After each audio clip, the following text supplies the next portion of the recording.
Welcome to the Homeschool Show from North Carolinians for Home Education, where our goal is to help you homeschool with confidence and joy.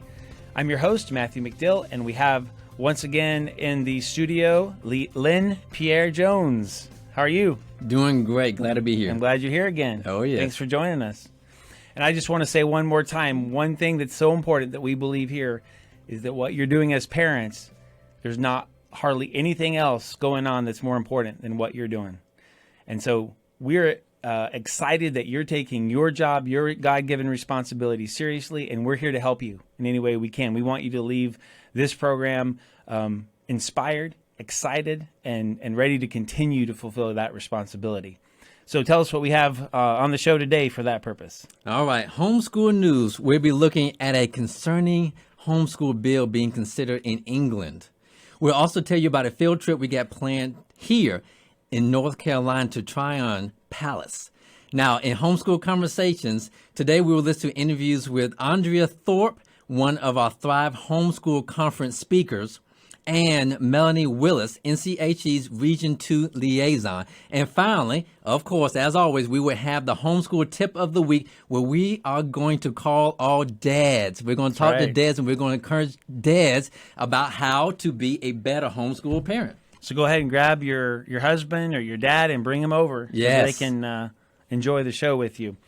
All right, we're going to start with homeschool news, and we have an article written by Mike Donnelly, who is one of our featured speakers at the conference from HSLDA, and he wrote this article entitled "British Homeschool Registry Bill Foreshadows Far-Reaching Regulations." So I just want to share a couple of portions from this article with you. Homeschooling in England has flourished for decades, as the law has historically given parents the freedom to choose and organize home education plans to meet the needs of every child. But a bill introduced in the British Parliament, which includes a new mandatory homeschool registry, would give education bureaucrats unfettered power to impose far-reaching, intrusive, and arbitrary rules. This registry idea has been pushed by English education bureaucrats for years on the grounds that the government needs to know about the education of every single child. But presuming that the government needs to specially monitor the education of children taught by their parents is wrong. And that presumption is certainly not a legitimate reason to gather sensitive data and intrude into the lives of private citizens. You know, I would want to point out that one of our values here at NCHE is parental authority. Right.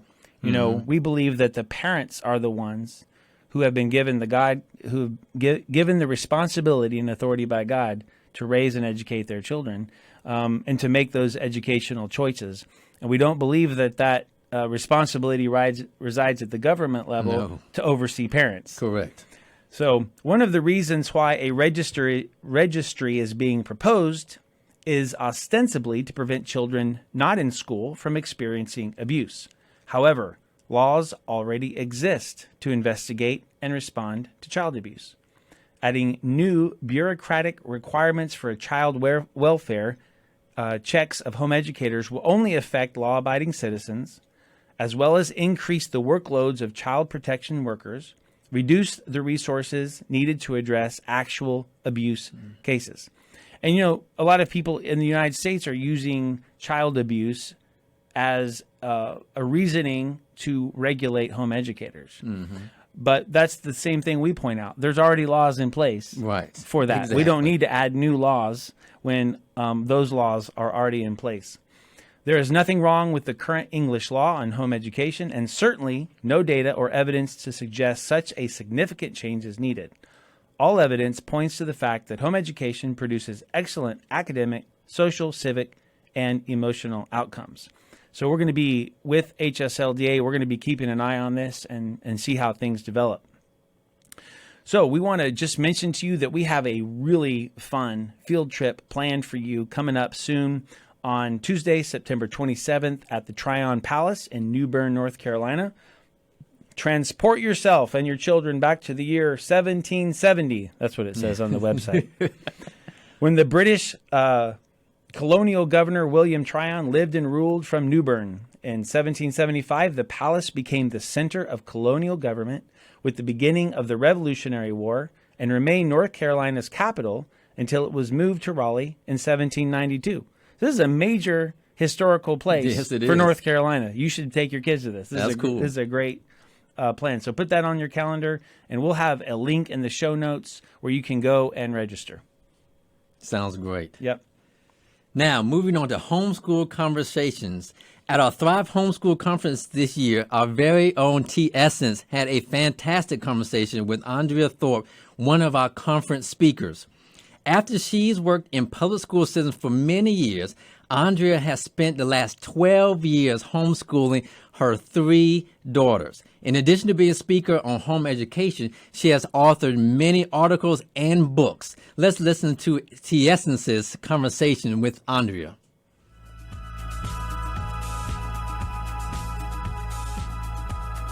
Andrea Thorpe, so glad that you are here. I'm happy to be here. Yes, because you drove far. Yes, all the way from New Jersey. Okay, down to North Carolina. But you came yes, because you had some great workshops to present to us that we are so grateful. So can you tell us a little bit about the workshops that you presented? Okay, so while I was here, I did 3. Okay. The first one was how to meet the emotional needs of your teenagers. Wow. Because I feel like sometimes when you come to homeschool conferences, there's a lot of information if you have small children, but then there are people like me who have teenagers, and I'm always thinking, oh my gosh, don't forget about me, don't forget about me. Absolutely. So I thought it was important to talk to people about how to meet the emotional needs of their teenagers. Awesome. They're in high school. That teenage time is a big time of transition. Our kids still need us, Yes. you know, not the way they did when they were small, but they still need us, so we still need to have a bag of tricks. Yes. Some techniques and some strategies that we can pull from to help them still have a successful homeschool life. So that was the first one. Okay. The second one I did was called Understanding Your Child's Learning Styles. Okay. So we know that when we're schooling multiple kids, they all don't learn the same way. Yes. I told the people today at the workshop, it would be great Yes, if you it would schooled be. your kids and the way this first one learned was the way the rest of them learned, but that's not the case. So it's our responsibility to know what our kids' various learning styles are. Okay. So we talked about visual learners, auditory learners, and tactile learners, and what type of characteristics those kids display, and then how we as homeschool parents can teach so that we meet the needs of those specific Oh, children. awesome. Okay. And the last one is mission transition, Okay. which is helping your children transition from elementary school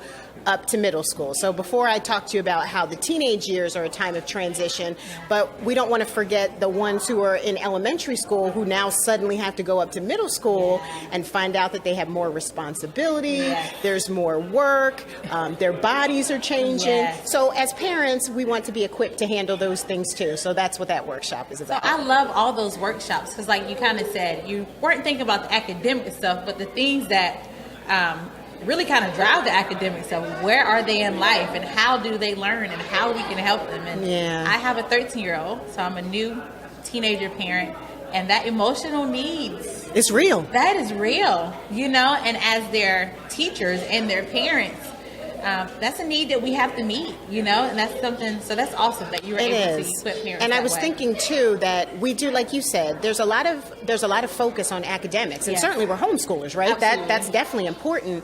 But overall, the other good thing about being home is that we have relationships. Yes. And it doesn't matter how great our kids' grades are, how many historical dates they can recite to us, how many books they read.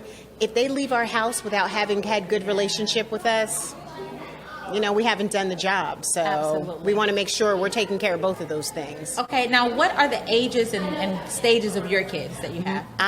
My oldest is going to be 18 in a few months. Wow. I have a homeschool graduate. Woo! In a week, I'll have a homeschool Congratulations. graduate. That's awesome. So she's on her way to college. Okay. My middle daughter is 15, and she will be a junior in the Okay. fall. And then my youngest is 11, and she will be 6th grade in the fall. Okay. All girls. Wow, that's awesome. So a household teenage girl. So we know how to pray for you. Yes. Yes. Please And I do. get that's why you and know how pray to do for my those things. husband, because Yes. he's the only man in our Oh, house. man. Pray for him.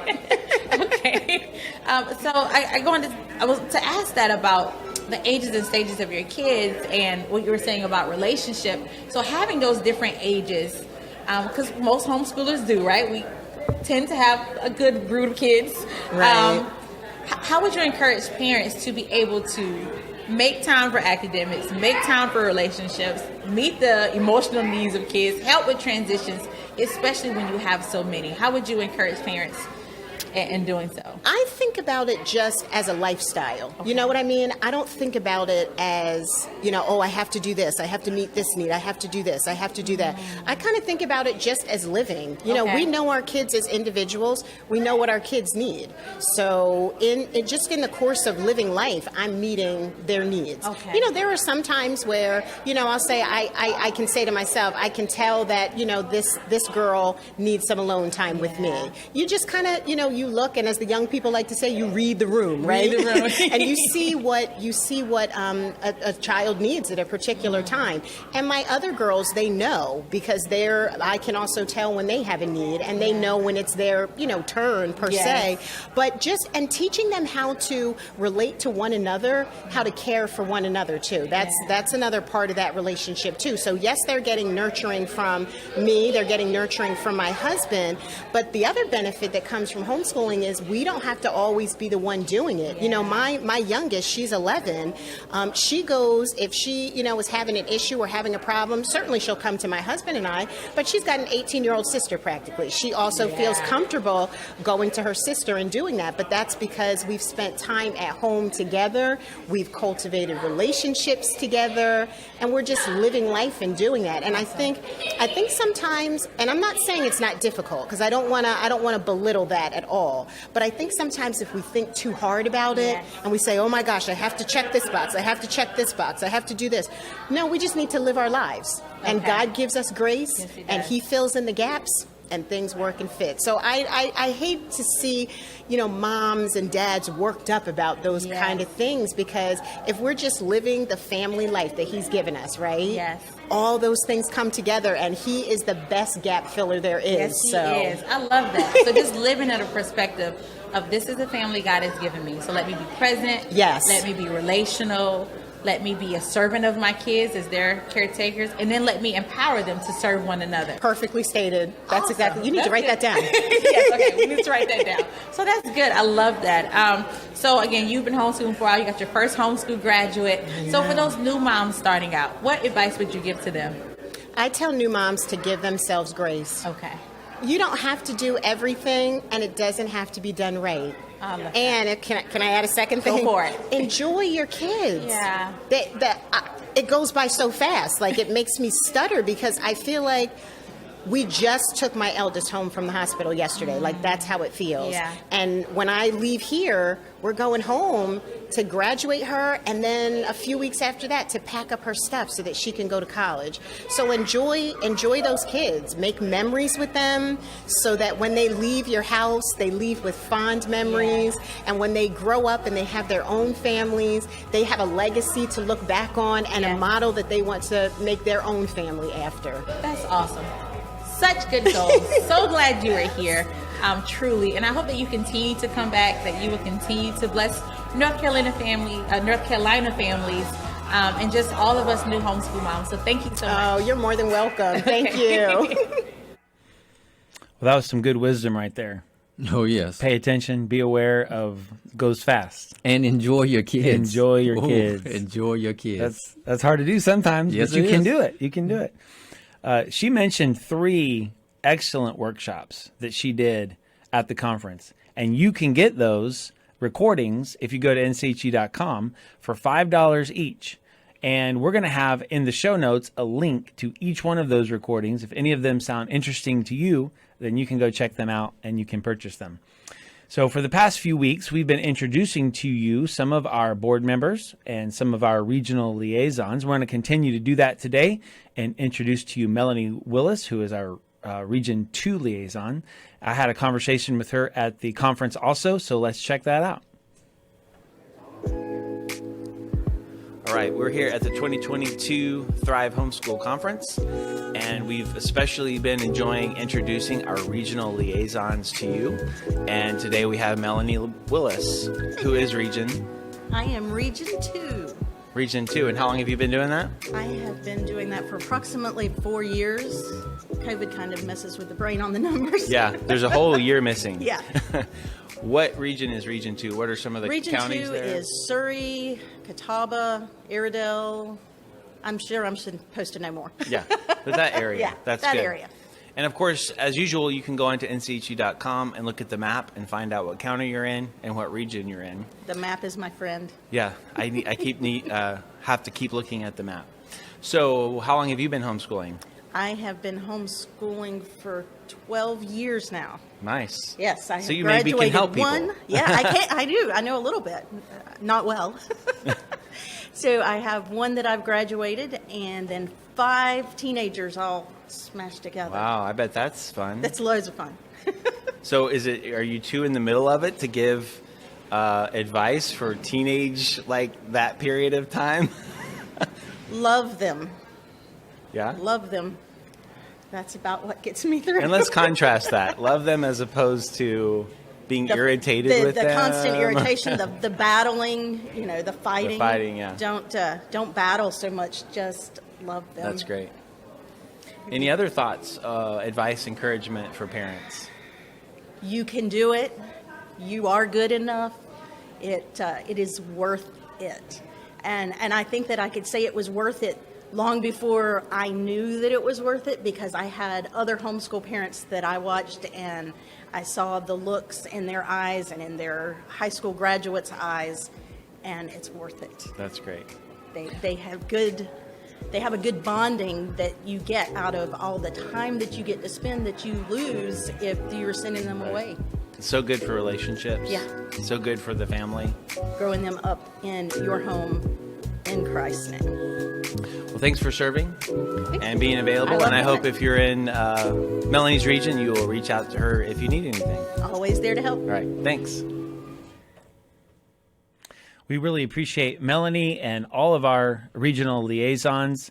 And like we mentioned there in the interview, you can go to nchu.com /community/regions and see the map of North Carolina and all 9 regions. And you can see what county you live in and find out what region you're in. And if you click on that, you can see who your regional liaison is, and you can email them and have a conversation with them.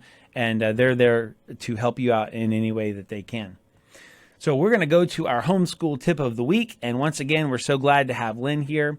And as we noted last week, moms are primarily who is watching this show. Right. Or we mentioned at the beginning of this episode too. And so, but it's a whole family thing. Yes, it is. And dads are very important to the process. Dads are a critical key to making the whole thing successful. But I think a lot of dads don't know what to do. Yes, we don't know where we fit in. That's right. And so I think that's where you're going to help us out today. Isn't that right? Yes, that's what I plan on doing. All right. Give us a tip. Okay, so I don't know what camp you dads are in. I was in actually both of these camps. There's one camp where you come home after work and you just start doing stuff, telling the kids to do stuff, trying to organize stuff, telling them to clean up, telling them to do some homework, all that stuff. And there's another camp of a dad that comes home and just does nothing. Okay. Just comes home, disappears, and goes in the room and has a little quiet time. I was in both of those camps at different points in my life, but none of those camps work. And the reason why none of those camps work is not being sensitive to the mother who's been there all day long with all the kids, and it's also not being sensitive to the kids. So our first tip is going to be, there's been a lot of talk about work-life balance. Yeah. And I heard an awesome quote from Jack Welch about work-life balance. I'm going to read it to you. It's so cool. So there's no such thing as work-life balance. There are work-life choices. You make them, and then you have consequences. So I don't want you men out there to try to say, hey, I'm going to balance all this time and energy at work and balance all this time and energy I need to put in at home. I want you to discover, which is point number 2, the priorities. I want you to know what the priority is for this season of your life. Because in this season of your life, maybe it's more important and it's better for your family if you spend more time working and providing more for the family. Maybe in this season of your life, it's time for you to spend more time at home with the boys or the girls or raising them. But I want you to know, in agreement with your wife, what season you're in, and then prioritize that season. And then understand that if you don't spend a lot of time at work, there may be consequences financially. If you don't spend a lot of time at home or enough time at home, there's going to be consequences at home. Sure. But between you and your wife, y'all have to have a conversation and agree what type of consequence we're willing to take in this season of our life. So that's point number one. Great. Priorities. Now, moving on, one of my coworkers shared this quote with me. I think it's so cool. And this is about priorities and the importance of things. And the quote goes something like this: if it's important to you, you'll find a way. If it's not important to you, you'll find an excuse. For sure. There's no way that you can say that you don't have time. You make time for the things that are important to you. Yeah. So if it's important to you to read a bedtime story to your kids, and I'm bringing that up because you know what my wife did? So, My wife said, "Hey, can you commit to reading to the babies before they go to sleep at 8 o'clock at night?" Yeah. and you said? Well, I said, yes, yes, wife, I would love to. I'm going to do it. I'm so excited to read to my kids at 8. But but the real story is this. 8 o'clock time, that's after my dinner time. I'm disappearing into the office and writing. That's my private time. And so she's bringing you back out. She usually bring you back out. Yeah, but that goes along with knowing what your priorities are. There's only a small season of time that we're going to have young kids in the house. Yeah. I can write and I can study until I'm 80, 90 years old, but I only have a short window of time to have my kids in the house. So once she brought that to me and we had the conversation and I got outside of myself, then I did it and I do it. Yeah. So when I'm there and it's 8 o'clock and it's bedtime, I go and read with the kids. It's a special time. It's a special time. Well, yeah. After you start doing stuff like that, then you begin to start valuing it more. Sure. Just the thought of it really doesn't sink in a lot with dads. But once you're actually doing it, fathers, dads of the year, once you start doing it, then you start to feel the actual love and enjoyment and the priority and the purpose of you spending one-on-one time with your kids. And I think the impact of it on them, how special it is to them, we won't even grasp. Yes, priceless. Yes, priceless. So find a way. Make sure it's a priority. Make sure it's important, and find a way. Get rid of all the excuses and just find a way. Moving on, tip number 3. Now this is a good one, because us homeschool dads, we have wives. We do. Yes, we have wives. Usually. We have wives. So as far as you and I are concerned, we have wives. So this is the next tip. Tip number 3. Listen to me now. Get real close to the camera. Listen to me. I want you to prioritize your wife's needs first. How do you do that? Because our wife's needs fluctuate. So as men, the same need that we met on Monday, we're going to come and try to meet that same need on Tuesday. But the need has changed, hasn't it? It's changed, yes. So my suggestion, my tip to you is keep an open conversation. Ask the question. And I want you also, in the midst of you ask the question, I want you to refer to the scriptures also. We're going to 1 Peter 3:7. Listen to this.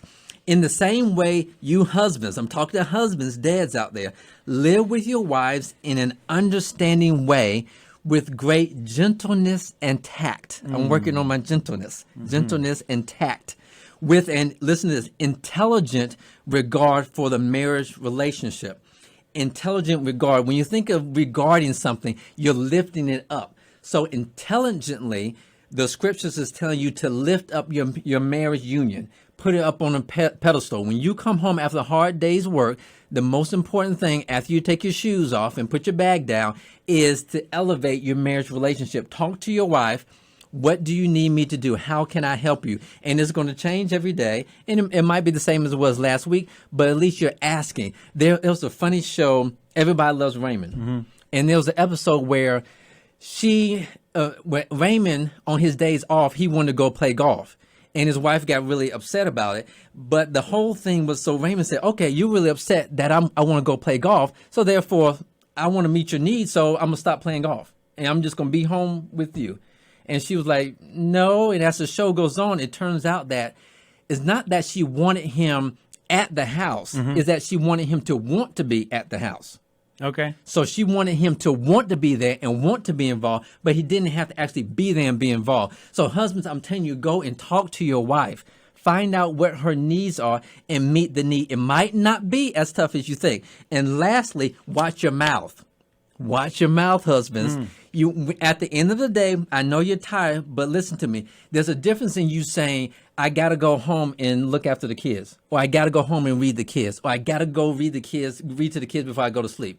There's a difference in saying that and saying, I get the opportunity to read to my kids, and I get the opportunity to go home and help my wife with everything that's going around the house. So those are my tips for you today. I want you to think about the priority. I want you to change the way you talk to yourself and to your spouse in this situation. And I want you to make sure that you find a way to elevate your marriage and your spouse above all this other stuff.